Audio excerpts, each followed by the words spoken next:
بسم اللہ الرحمن الرحیم۔ نہج البلاغہ میں میرے مولا فرما رہے خبردار اس الجھن میں مت پڑو کہ اہل بیت کون ہیں اور اہل بیت کون نہیں ہیں، کیونکہ چادر کے نیچے جب نبی نے جمع کیا نا تو حضرت ام سلمہ بھی آنا چاہ رہی تھی، نبی نے کونا کھینچ کے فرمایا انت علی الخیر، تم خیر پر ہو، اہل بیت میں نہیں ہو۔ ام سلمہ کے لیے یہ بہت بڑا درجہ تھا جی۔ حضرت ام سلمہ سن 62 میں آپ کی رحلت ہوئی ہے، بعض نے کہا 64 میں رحلت ہوئی ہے، یعنی واقعہ کربلا کے بعد تک یہ زندہ رہی ہیں حضرت ام سلمہ، زوجہ پیغمبر ہیں، ام المومنین ہیں جی۔ تو حضرت نے فرمایا تم خیر پر ہو مگر اہل بیت میں نہیں ہو۔ کونا کھینچ کے آپ نے وہ جو 5 آ گئے تھے چادر میں، بس انہی کو کہا ہا اولائے اہل بیتی، یہ ہے میرے اہل بیت۔ تو بقول نقن صاحب کا بڑا حسین جملہ آپ کی سماعت کے حوالے کر رہا ہوں۔ نقن صاحب فرماتے ہیں کہ نبی نے اینٹوں کے گھر میں چادر کا گھر بنایا،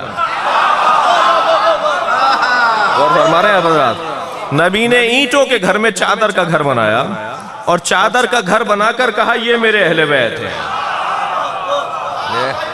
تو وہ جو اینٹوں کے گھر میں تھے وہ اہل بیت نبی تھے، اور وہ چادر کے گھر میں آئے وہ اہل بیت نبوت ہیں۔ یہ اجزائے نبوت۔ صلوات پڑھیں ذرا محمد اس سے بہتر صلوات ہدیہ کریں گے۔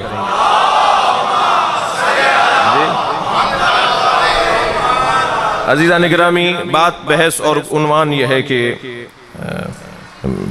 میں نے عرض کیا کہ مولا نے فرمایا خبردار اس بات میں نہیں الجھو کہ کون اہل بیت میں ہے کون اہل بیت میں نہیں ہے۔ حضرت نے فرمایا کہ اہل بیت کی صفات ہیں۔ اہل بیت، یہ بچہ سوال کرتا ہے نا علی نام کیوں نہیں ہے قرآن میں، بی بی فاطمہ کا نام کیوں نہیں ہے قرآن میں؟ اللہ نے قرآن میں اگر ان کا نام اتار دیا ہوتا، بھئی حضرت زہرا افضل ہے نا، حضرت مریم سے زیادہ ہے نا فضیلت میں، تو حضرت مریم کا تو نام ہے، جناب زہرا کا نہیں ہے۔ وجہ یہ تھی کہ حضرت مریم کے اوپر کوئی مسئلہ ہونا نہیں تھا، حضرت مریم سے کسی کو کوئی مسئلہ تھا نہیں۔ غور فرما رہے نا حضرات، میں عامیانہ زبان میں بات کر رہا ہوں۔ صلوات پڑھیں ذرا محمد و آل محمد۔ حضرت مریم سے کسی کو کوئی مسئلہ نہیں ہے۔ مولا علی فرما رہے ہیں جو قرآن سورہ مبارکہ رات کی آیت ہے نا، ام یحسدون الناس علی ما آتاہم اللہ من فضل فقد آتینا علی ابراہیم الکتاب والحکمہ وآتیناہم ملکا عظیما۔ کچھ لوگ ہیں جو کچھ لوگوں سے اس بنیاد پر حسد کرتے ہیں کہ اللہ نے انہیں عطا کیا ہے، مولا علی فرماتے ہیں وہ ہم ہی محسود ہیں جن سے لوگ حسد کرتے ہیں۔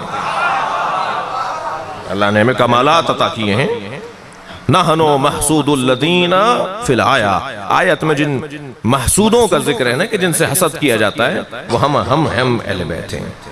تو اگر اللہ جناب زہرا کا نام نازل کرتا، اللہ اگر جناب مولا کائنات کا نام نازل کرتا، جملہ مجلسی مجمع کی سماعتوں کے حوالے کر رہا ہوں، اگر اللہ اہل بیت کے نام قرآن میں نازل کر دیتا تو جو لوگ جعلی اللہ بنا سکتے ہیں اور کر رہے ہیں اللہ اکبر یا رسول اللہ، اللہ نے نام اتار کر الجھن میں نہیں ڈالا، پروردگار عالم نے اہل بیت کے کردار کو اتارا ہے، صفات اہل بیت کو اتارا ہے۔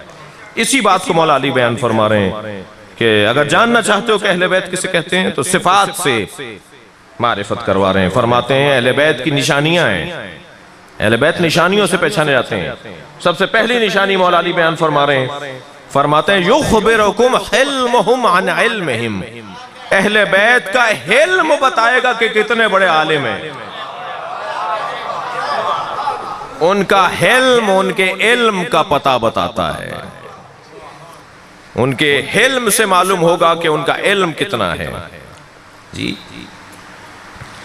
تو یہ عنوان ہے کہ کس طرح کس ذات کو پہچانا جائے اس کی صفات کے ذریعے۔ اگر آپ ہمارے لیٹسٹ ویڈیوز کے بارے میں جاننا چاہتے ہیں تو ہمارے چینل کو سبسکرائب کریں اور بیل آئیکن کو پریس کریں۔ شکریہ۔